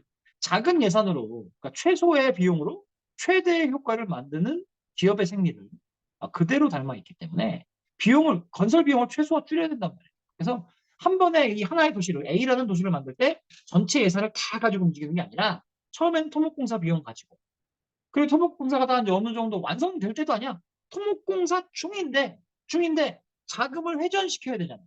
그래서 뭐부터 하냐면 토목공사 중에 사람들이 제일 좋아하는 내놓으면 잘 팔리는 아파트를 청약을 합니다. 청약 단계가 벌써 이미 한 4달 전인가요? 3기 신도시 중에 창릉 신도시, 그러니까 그 수색 옆에, 고양시 옆에, 상암동 위에 만들어지는 우리가 이제 1기 신도시 중에 분당하고 일산이 제일 이제 잘 사는 동네였잖아요. 삼본, 군포, 뭐 의왕보다 잘 살았잖아요. 그 일산이 그 고양시잖아, 고양시. 고양시가 서울시 바로 옆에 붙어 있는 게 고양시인데, 얘가 서울 쪽에 딱 붙어 있는 게 일산이 아니라 파주 쪽에 딱 붙어 있어요. 그러니까 멀어요. 근데 거기에 이제 자유를 뚫어서 제일자유로 뚫고, 뭐 경의선 뚫고 해갖고서 이제 가깝게 땡긴 거지. 실제적으로 물리적인 거리는 멀어요. 멀어요. 자, 이 창릉 신도시는 이 고양시 중에서 제일 서울과 가깝습니다. 제일 가까워요. 그러니까 더 일산보다 금싸라기 땅이 되겠죠. 자, 어쨌든 여기가 지금 이제 토목공사 중이었는데 현재도 하고 있어요, 토목공사는. 자, 그런데 아직 뭐 학교가 만들어진 것도 아니고 병원이 만들어진 것도 아니고 기업이 만들어진 것도 아니고 뭐 철도가 들어온 것도 아닌데 아파트부터 분양해요, 아파트부터. 왜? 자금을 회전시켜야 된다, 자금. 아파트는 청약 단계 하면 위례 신도시 때도 그랬고, 뭐 별내 신도시도 그랬고, 아파트는 청약하면 되니까, 이게 다 분양이 되니까. 그러면 자금이 돌잖아요. 자금이 돌잖아요. 그거 가지고 또 딴 거 만들고, 자금 돌려서 또 만들고 하는 거예요. 그러다 보니까 신도시를 처음 만들 때 제일 먼저 만들어진 게 아파트. 그래서 아파트 입주 때가 되면요. 아직 도로 포장도 안 됐을 때, 막 큰 건설 장비들 막 다니고 있고 도로 포장 막 하고 있을 때, 애들이 그 위험한 공사장을 건너서 등하교를 한단 말이에요. 등하교. 그런 상황이에요. 그래서 지금 아파트부터 만드는 거고요. 입주민이 다 찼을 때, 입주민이 다 찼을 때, 그때 중심상가가 만들어져요. 중심상업지역은 이제 왜냐면 상가도 사람들이 살아야 상업이 돌잖아요. 그러니까 중심상업지역 그때 만들어요. 만든다고 뭐 갑자기 뚝 만들어지나요? 빨라야 2년 반 걸리는데 건물 만드는데 그 2년 반 동안 그냥 불편하게 멀리서 장 보고 멀리서 생활하는 거예요. 학원 멀리 다니고 마트 멀리 다니고 하는 거죠. 그래서 중심상업체 생기고 그리고 나면 그때 이제 업무 지원 시설, 지식산업센터나 뭐 이런 업무 지원 시설이 그때 만들어지죠. 그래서 회사원까지 다 차면 그러니까 입주민 차고 상인 차고 다음에 직장인들 차고 해서 그 동네가 차고 넘쳐야 그때 예비 타당성 조사를 합니다. 그리고 지하철 공사가 그때 들어가요. 그래서 보면 지하철은 이미 멀쩡하고 사람 차 더럽게 막히는데 막 차 꽉꽉 막혀서 출퇴근 힘들어 죽겠는데 거기다가 땅을 파고 거기다가 막혀 죽겠는데 거기에 지하철 공사한단 말이에요. 그러면 아우 이 나라는 어떻게 된 거야? 왜 그 사람 막히는데 이제 지하철 공사를 해? 먼저 좀 만들지. 왜 먼저 만드는 게 아니냐면 우리 지하철 요금이 전 세계적으로 제일 싸잖아요. 다음에 우리 노인 어르신분들 공짜로 타고 다녀요. 공짜로. 그거 다 뭘로 운영돼요? 세금으로 운영돼요. 세금으로. 그러면 미리 만들면 적자가 더 클 거 아니에요. 그 적자 다 나라에서 감당해야 돼. 다 여러분 세금이라니까요. 그렇기 때문에 최대한 비용 절감도 해야 되고 그다음에 운영 바로 해야 되고 오픈하자마자 사람들이 꽉꽉 미어 타져서 운영이 돼야 그나마 적자폭을 메우는 거예요. 그나마. 그래서 사람들 다 차고 그다음에 직장인들 다 차고 해야 그때 불편하더라도 그때 공사가 들어갑니다. 그때. 버스도 그래 버스. 그 창릉 신도시 바로 앞에 서울과 창릉 신도시 사이에 샌드위치에 아까 빵 햄버거의 패티처럼 향동이라는 데가 있어요. 향동. 이 향동도 되게 재밌어요. 사실은 그 상암동 옆에 그러니까 한 발짝을 가면 전화번 그러니까 상암동인데 한 발짝을 넘어서면 경기도예요. 고양시. 그러다 보니까 상암동은 아파트 가격이 13억 할 때, 30평짜리가 13억 할 때, 한 키로수가 얼마 떨어졌냐면 한 3km? 여기밖에 안 떨어졌어요. 차 타고 5분. 근데 거기는 3억이에요, 3억. 3억대 분양을 했어요. 그런데 얘가 입주 때쯤 됐을 때 창릉 신도시가 발표 났단 말이에요. 가격이 1년 사이에 10억이 올랐어요. 13억과 최대 13억. 지금은 좀 떨어졌겠지만 13억까지 올랐어요. 그게 향동인데. 향동 집 고양시 홈페이지 가보면 아직도 그 향동 주민들이 버스 노선 좀 제발 좀 늘려달라고 버스 노선 좀 제발 늘려달라고 민원이 엄청 많습니다. 엄청 민원이 아직도 그 디지털 미디어 시티역에 내려갔고 향동까지 걸어도 갈 수 있어요. 걸어가면 한 40분 걸려요. 40분 걸려. 버스 배차 간격이 엄청나게 오래 걸려요. 버스 배차 간격 사람도 꽉꽉 차고. 근데 웃긴 건 향동 저 바로 앞에 거기에 그 은평구 버스 차고지가 있어요. 버스 노선이 엄청나게 많은 노선이 거기 버스 차고지에 버스가 그득그득하다니까. 그럼 거기서 그냥 한 발짝만 가면 향동이라 버스 정거장 한 세네 정거장만 함께 돌면 버스 노선이 막 한 열 몇 대 노선이 열 몇 대의 버스 번호가 향동을 돈단 말이에요. 그럼 교통이 되게 편리할 거 아니에요. 근데 향동이 5년째 버스 노선이 안 늘어나요. 버스마다 3개 정거장만 더 가면 되는데 그게 안 돼. 왜 안 되는지 아세요? 버스 회사가 바보라서? 아니요. 버스 회사도 띡 환승입니다. 띡 환승입니다. 이걸로 돈 못 벌어요. 버스 회사도 국가 보조금으로 버는 거예요. 그래서 거기 노선 3개를 더 늘리는데 3개 정거장을 더 도는 한 바퀴 더 도는데 요만큼 더 도는데 예산이 필요한 거예요. 예산. 그럼 고양시 예산이 필요하겠죠. 아니면 서울시 예산이 필요하겠죠. 그 예산이 쉽지 않잖아요. 예산 반영이. 그러다 보니까 예산 반영을 4년째 못 하고 있는 거예요. 그래서 세계 정거장을 못 가는 거예요. 이게 이제 신도시란 말이에요. 이게 신도시란 말이에요. 이렇게 돼요. 자, 그러니까 지하철 같은 경우에도 그만큼 예산 반영, 이게 뭐 정말 힘들단 말이에요. 그 단계로 간단 말이에요. 그 순서에 입각해서 한다. 그래서 아까 전에 두 번째 명제였던 모든 부동산은 전매를 본다가 첫 번째 명제, 두 번째 명제였던 모든 부동산은 철도 따라 오른다. 그래서 지금은 예비 타당성 조사 중이냐 또는 허가가 났느냐, 그러니까 예비 타당성 통과됐느냐. 그러니까 얘가 발표 났을 때 이때 한번 오르고 세 번 올라요. 지하철은 철도는 세 번 오릅니다. 발표 났을 때 예비 타당성 조사 통과했을 때, 다음에 두 번째 첫삽 떴을 때. 첫삽 뜨면 어쨌든 중간에 공사 기간이 뭐 미뤄지고 뭐 멀어지고 하지 않잖아요. 지하철은 칼같이 계속해서 8년 뒤에 개통한다니까요. 그러니까 처음 첫삽을 뜨면 개통 시기를 언제 개통되겠구나 알 수 있는 거죠. 그러니까 얘만큼 투자하기 좋은 게 없어요. 그러니까 지하철은 곧 부동산의 시간표다. 이미 벌써 째깍째깍 부동산 발표 나고 첫삽 떴다 그러면 언제 가격이 오르는지가 째깍째깍 시간이 타이머가 시작된 거예요. 그러니까 하차 시기를 예측할 수 있는 거예요. 맨 마지막에 오르는 게, 맨 마지막에 가장 크게 오르는 게 개통했을 때입니다. 개통했을 때. 내가 제일 크게 올라요. 그래서, 그러면 지하철 예비 타당성 조사를 현재 하고 있는 상황이야. 라고 한다면 그 도시는 아파트가 들어간 지 12년에서 15년 된 도시. 그만큼 시간이 걸리니까요. 중심상업지역이 만들어진 지 한 6, 7년 된 도시. 지식산업센터가 만들어진 지 한 3, 4년 된 도시라고 볼 수 있는 거예요. 그래서 그걸 가지고 타이밍을 잡을 수 있다는 거예요. 그럼 그 타이밍에 우리가 어떤 종목을 들어가야 되겠냐? 만약에 지하철 공사가 한참 되고 있을 때 아파트를 투자하겠다면 입주한 지 12년 정도 된 아파트를 살게 되는 거죠. 그리고 내가 거기에 상가를 하겠다고 하면 들어간 지 한 8년 정도, 만들어진 지 8년 정도 된 거죠. 오피스나 이런 거 하겠다면 3년 정도, 4년 정도 된 거죠. 이렇게 타이밍을 잡을 수 있다. 그러니까 타이밍과 종목을 보면 어느 타이밍에 내가 들어갈 타이밍이다. 근데 부동산에 돈 버는 사람과 돈을 못 버는 사람의 가장 큰 차이가 뭐냐면, 돈을 못 버는 사람들은 사는 것에 집중해요. 사는 것. 그래서 사고 나면 와, 나 부동산 투자했다. 끝났다. 이렇게 생각하는데, 돈 버는 사람들은 사는 것에 집중하는 게 아니라, 그건 사는 건 과정이고요. 그러니까 최종 목적이 사는 게 아니라 그건 과정이고, 얘를 다시 현금화하는 시기, 즉 출구 전략을 생각하고 살아. 그래서 그 당시에 그러니까 내가 예를 들어 사서 5년 뒤에 팔 거야.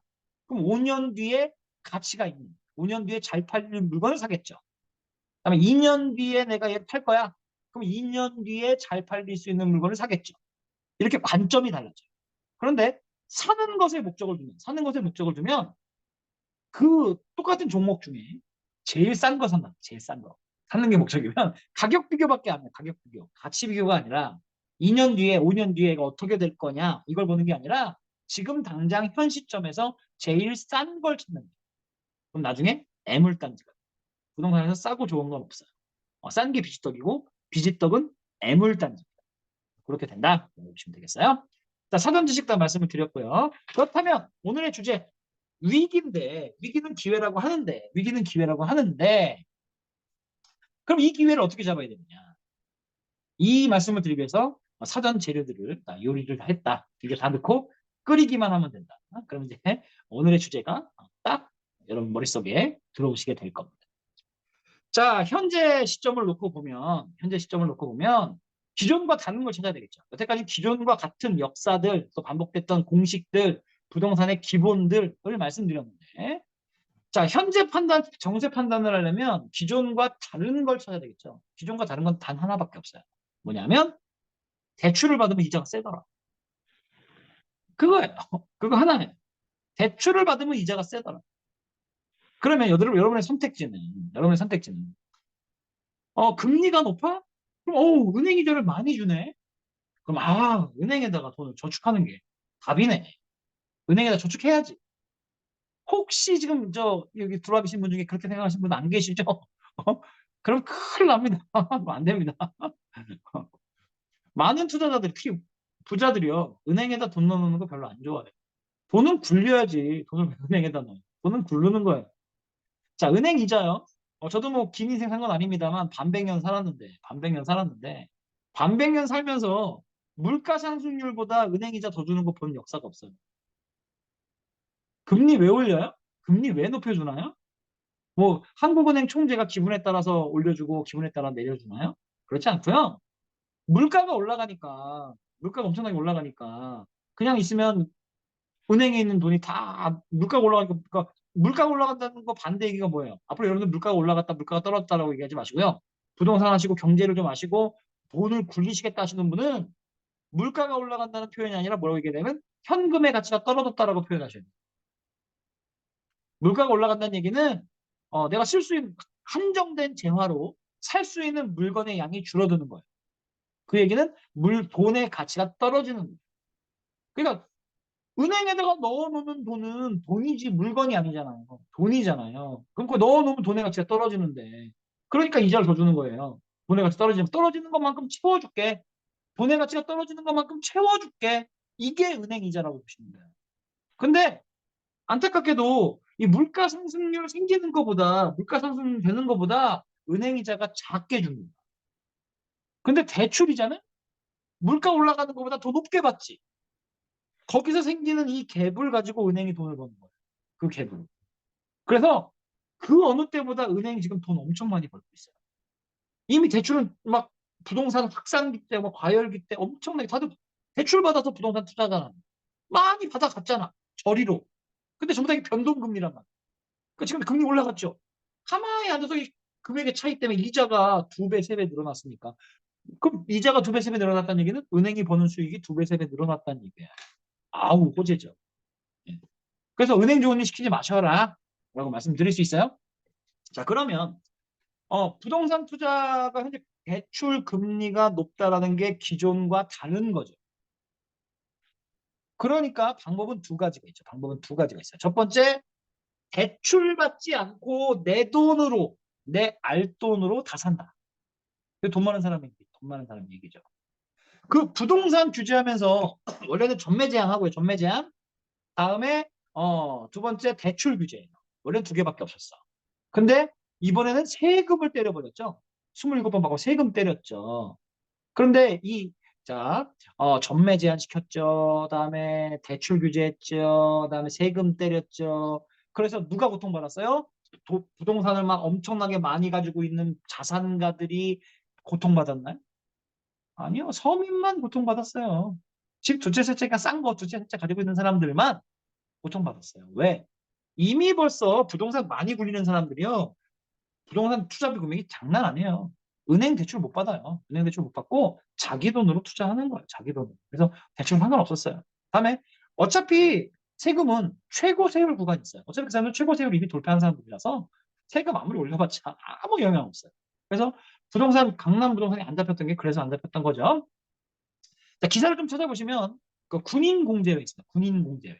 군인공제회가 강남에 1,400억짜리 빌딩을 매입을 했는데 6월 달에 금리만 올라가기 시작해서 매입을 했는데 은행 대출 없이 자기 돈으로 매입했어요. 그 군인공제회 돈으로 매입한 거예요. 저는 이거 누가 결정했는지 모르겠지만 이거 결정한 사람 정말 제갈량이라고 하면 제갈량. 그 사람 상조해야 돼요. 예를 들어 직원이 결정해서 그 군인공제에 돈을 가지고 했다면 이 사람은 군인공제에 있어야 될 사람이 아니라 국민연금에 있어야 될 사람이에요. 국민연금 자산 분리해야 될 사람이에요. 대단한 사람이에요. 왜냐하면 예를 들어 1,400 여유자금이 있었다는 그 군인공제회가 1,400억이라는 여유자금이 있었다는 거잖아요. 그 여유자금이 현금화를 가지고 있었다면 지금 현재 미국 같은 경우에 물가 상승률이 9%가 넘어갔잖아요. 그러면 반대로 얘기하면 9%의 손실이 있는 거예요. 그러면 우리가 1,400억의 9%면 어마어마한 돈입니다. 그게 사라지는 거거든요. 그걸 가지고 그래서 은행에 넣어두지 않고 그걸로 부동산을 샀는데 그 부동산이 예를 들어 대출을 가지고 있다면 대출 요즘에 엄청나게 금리 올라가잖아요. 그럼 난리죠. 그렇기 때문에 실제로 돈 가진 자산가들은 현금으로 매요. 오늘 이거 줌 끝나시고 나서 숙제가 하나 있는데요. 우리 줌은 숙제도 내줘요. 숙제가 있는데 영화 한 편 보세요. 주말이잖아요. 영화 한 편 보세요. 국가부도의 날. 그죠? 다들 요즘 유 플러스 TV든 뭐 올레 TV든 있잖아요, 집에. 다시 보기로 국가의 부도의 날 1,540원 할 겁니다. 아마. 그거 투자하셔서 1,540원 투자하셔서 국가의 부도의 날 꼭 보세요. 자, 거기 보면 어떻게 되냐면 유아인 따라서 이제 투자하시는 분들이 주식, 채권 다 현금화한 걸 가지고 부동산을 삽니다. 왜냐하면 대부분 그전에도 과열될 때는 자기 돈을 가지고 과열하는 게 아니에요. 대출 받아서 다 빚져서 가계대출만 올라간 상태에서 투자한단 말이에요. 근데 누가 던지냐면 예를 들어 내 돈으로만 투자한 사람이야. 내 돈만 했어. 그러면 부동산 실패 안 해요. 왜냐하면 가격이 떨어지거나 내가 원하는 금액이 아니면 가지고 있으면 돼. 어차피 여유 자금이니까. 돈이 쫄리지 않으니까. 그리고 오르면 파는 거예요. 그렇기 때문에 뭐 부동산 공부 안 하셔도 돼요. 예를 들어 자본이 많아. 내 돈으로만 살 수 있어. 이러면 공부할 필요가 없어요. 작은 돈 가지고서 하려니까 공부가 필요한 거지. 그래서 그런 사람들은 버텼는데 IMF 때 대출 많이 받아서 한 사람들은 이자를 감당 못하니까 손해보고 파는 거예요. 손해보고 던지는 거예요. 분양가보다 떨어진 금액, 매매가보다 떨어진 금액, 내가 산 금액보다 떨어진 금액을 던지는 거죠. 그래서 반토막 나는 거죠. 반토막. 근데 이 부동산은 늘 한 발 후퇴하고 세 발, 네 발 전진하거든요. 한 발 후퇴하고 세 발, 네 발 전진해요. 그러면 IMF 때 반값에 사는 거예요. 원래 금액보다 반값에. 근데 대출 없이 현금 부자들이 현금으로 샀지. 그리고 나서 얘가 세 배, 네 배 붙는 거죠. 그렇게 해서 벌었기 때문에 기회인 거예요. 기회인 거예요.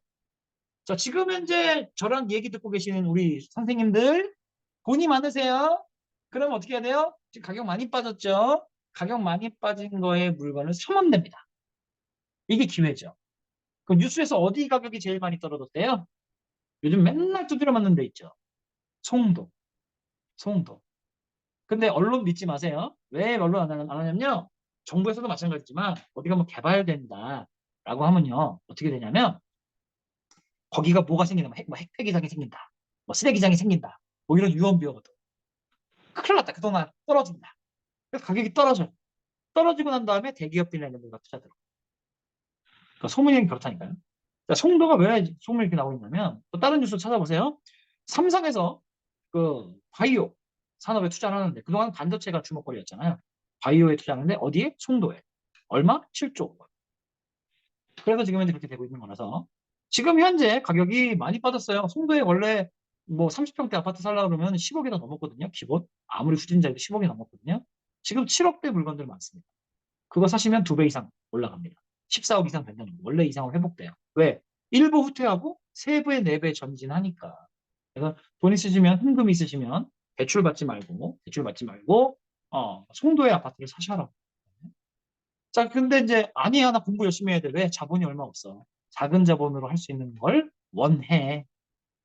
위기는 기회인데 기회는 누가 잡냐면 돈 있는 사람이 잡거든요. 근데 우리는 돈 있는 사람이 아니잖아. 그죠? 그럼 어떻게 해야 돼요? 두 번째 방법. 두 번째 방법.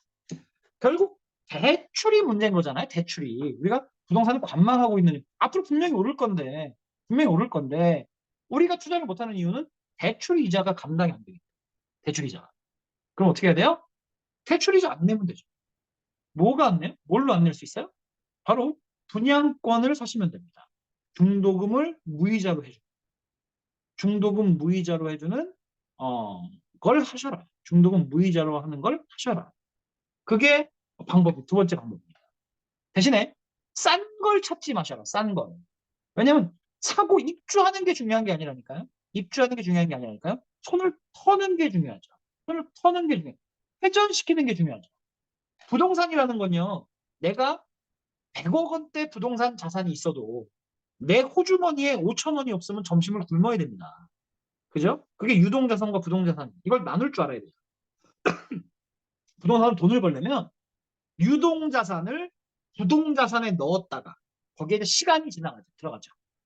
전자레인지에다가 놓고서 시간이 지나야 따뜻해지듯이 부동산에다가 돈을 넣어놓고 시간이 지나야 얘가 불잖아. 뻥튀기가 뻥 되잖아요. 그 시간을 보내고 끄집어내야 내 돈이잖아.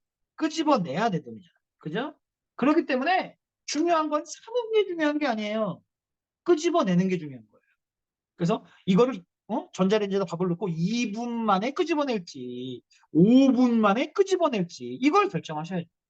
30분 막 1시간 해버리면 다 타버리잖아요. 다 타버리잖아요.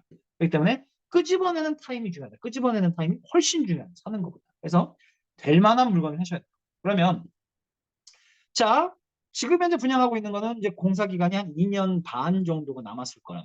지금 이제 분양하고 있는 것들은 막 시작하고 있는 것들은 그러면 이 금리 상황이 이 고금리 상황이 인플레이션이 심각한 상황이 경제가 어려워진 상황이 또는 우크라이나 러시아 전쟁이 또는 뭐 언제 일어날지 모르는 대만과 중국의 전쟁이 2년 반째 계속된다면 이건 경제 대공황보다 더 힘든 상황이 됩니다. 어려워져요. 그렇기 때문에 그때는 생존의 문제. 뭐 저는 점쟁이가 아니니까 그게 전쟁이 일어날지 말지 뭐 또 이 상황이 또 얼마큼 이어질지 말지는 알 수 없어서 하지만 저는 그래도 사과나무 한 그루 심을래. 사과나무 한 그루 심을래. 스피노자가 얘기한 것처럼 희망적인 미래를 볼래요. 그러면 2년 반 뒤에는 괜찮아지지 않겠느냐? 정상으로 돌아가지 않겠느냐? 왜? 역사가 늘 그래 왔으니까. 부동산 역사가 10년째 그래 왔으니까. 어렵다 이겨왔잖아. 다음에 저는 우리나라의 저력을 믿습니다. 우리나라 지금 현재 뭐 다양한 경제 어려움이 있지만 사실 지금이 어려워요. 6.25 전쟁 끝난 다음이 어려워요. 지금이 어려워요. 60년대가 어려워요. 지금이 어려워요. 70년대가 어려워요. 우리 호황인 적 없었고 우리나라 전 세계에서 막 도와준 적 없었어요. 80년대도 힘들었고요. 90년대도 힘들었고요. 2000년대도 힘들었어요. 늘 위기는 있었습니다. 늘. 근데 우리는 그 모든 위기를 다 이겨냈습니다. 다 이겨냈습니다. 그래서 우리나라의 저력을 믿고 우리 국민들의 저력을 믿어요. 그래서 이 위기 또한 당연히 2년 반 안에는 끝날 거다. 자, 그러면 지금 현재 분양하고 있는 물건은 10%만 들어갑니다. 10%. 그리고 중도금 무이자잖아. 중간에 내지 않잖아요, 돈을. 그러면서 2년 6개월이라는 시간을 버는 거예요. 시간을 버는 거예요.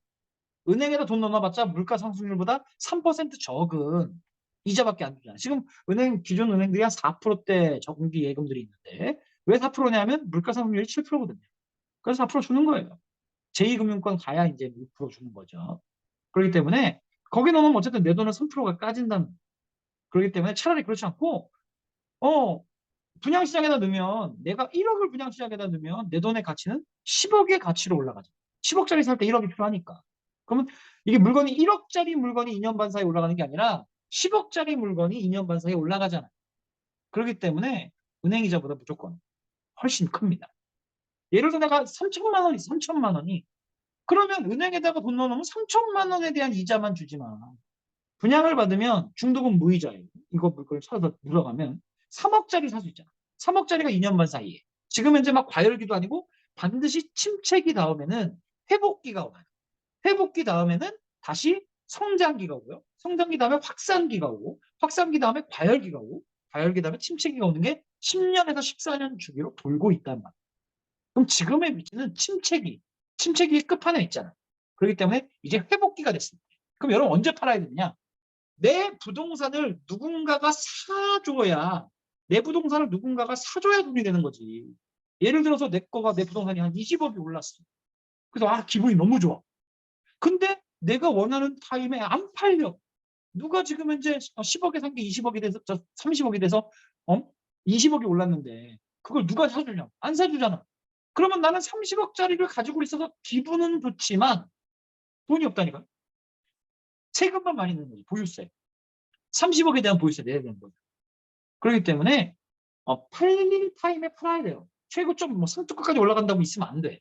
그래서 지금 현재 이제 침체기인데 침체기 다음에 회복기가 오고 성장기가 오고 확산기가 온 다음에 과열기가 오는데 과열기에 팔 거냐? 그건 아니죠. 언제 팔아야 돼요? 예를 들어 지금 가격이 1이고 아마 최종적으로 과열되는 금액이 10이라고 친다면 여러분은 8이나 9에 내리면 안 돼요. 그러면 나한테 산 사람이 1이나 2밖에 못 먹잖아. 그죠? 나한테 사주는 물건을 사주는 사람 고맙잖아요. 난 돈 벌게 해준 사람인데. 그 사람도 벌어야지. 그래서 여러분은 항상 4에 내려요. 4에. 4만 드셔야 돼요. 물론 6을 남겨놓고 4에 내리려니까 씁쓸하겠죠. 속 쓰리겠죠. 희한하게 내가 팔면 그때부터 오르더라. 라고 얘기하는 거잖아요. 속 쓰리겠죠. 그런데 이렇게 생각하시면 돼요. 1부터 4까지 올라가는데 걸리는 시간보다는 4부터 10까지 올라가는데 걸리는 시간이 3배, 4배 더 걸립니다. 우리는 시간을 줄인 거죠. 3배 더 시간을 줄인 거죠. 그 사이에 4, 4, 4, 4만 먹고 갈 수 있단 말이에요. 그렇게 하면 되는데 그래서 제일 좋은 꿀팁은 5년씩 부동산 보유하지 말고 2년만 보유하자고. 그래야지 양도소득세가 기본세율로 떨어지죠. 내가 분양받고 2년 딱 지나는 시점에 얘가 양도소득세가 기본세율로 떨어지면서 그러면서 얘가 4 정도 금액이 그 정도 됩니다. 그리고 나서 그 위에 다 만들어지면 사람들이 분양받아서 펜스 치고 이제 막 처음 시작한데 할 때의 느낌보다 얘가 완공되면 눈에 보이잖아요. 그리고 우리 건물만 짓지 않아요. 또 신도시에 뭐가 만들어지면 우리만 만들어지지 않아요. 크레인 여러 개 올라가잖아요. 나랑 비슷한 애들이 여러 개가 만들어져요. 그러면 그 동네가 다 이제 완공이 되면, 나랑 비슷한 애들이 다 완공이 되면 동네가 확 달라지겠죠. 그럼 동네가 확 달라졌는데 과연 그 금액이 그 금액일까요? 다음에 수익형 부동산이 좋은 점이 뭐냐면 얘가 하나의 신도시가 만들어질 때 거의 끝물에 만들어져요.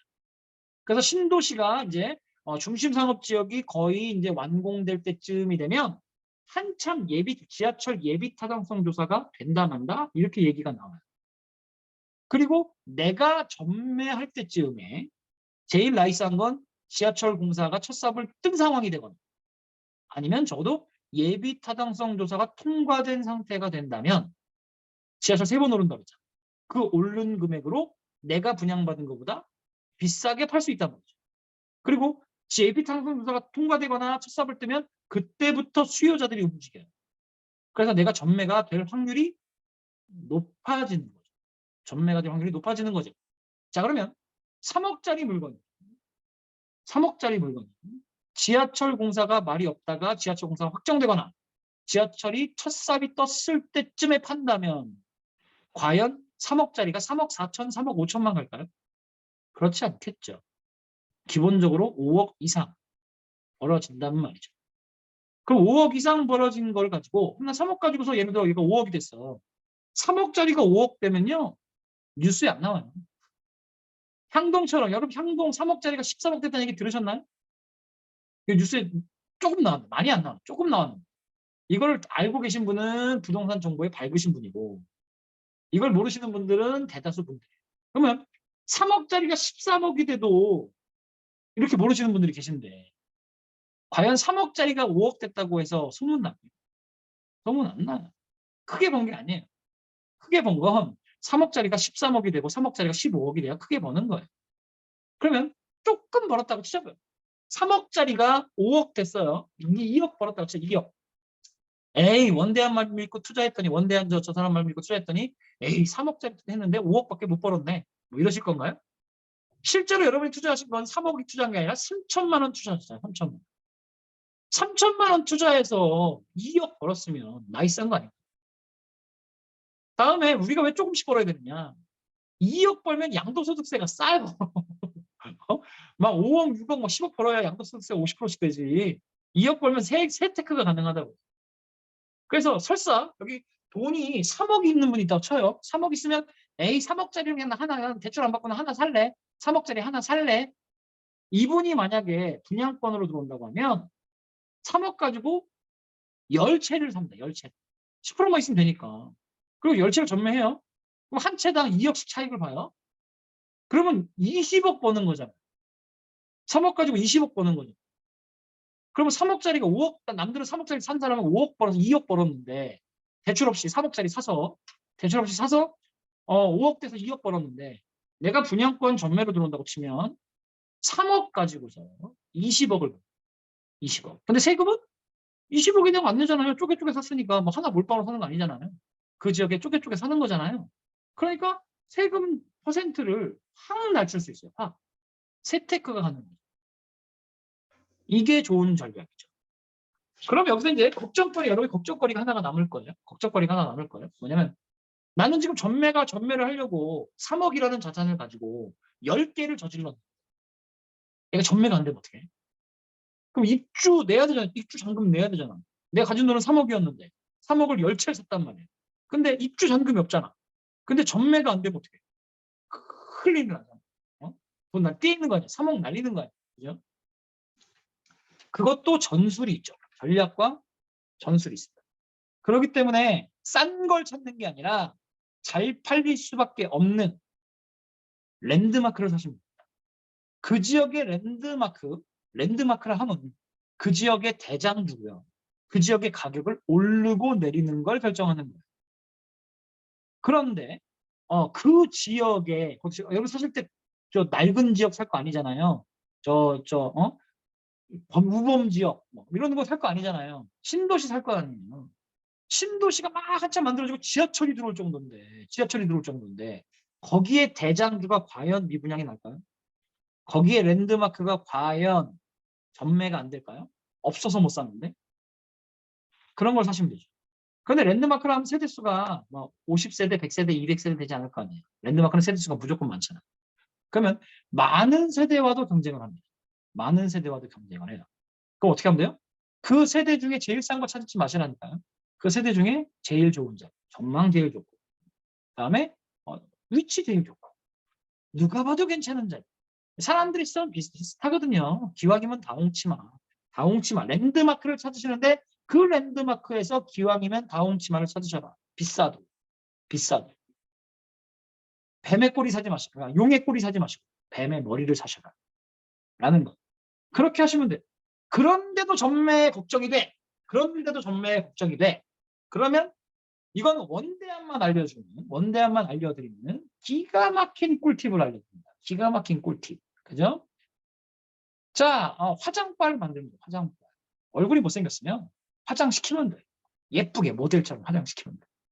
우리가 그 분양권 살 때 실물 보고 못 사잖아요. 모델하우스 가서 사야 되잖아요.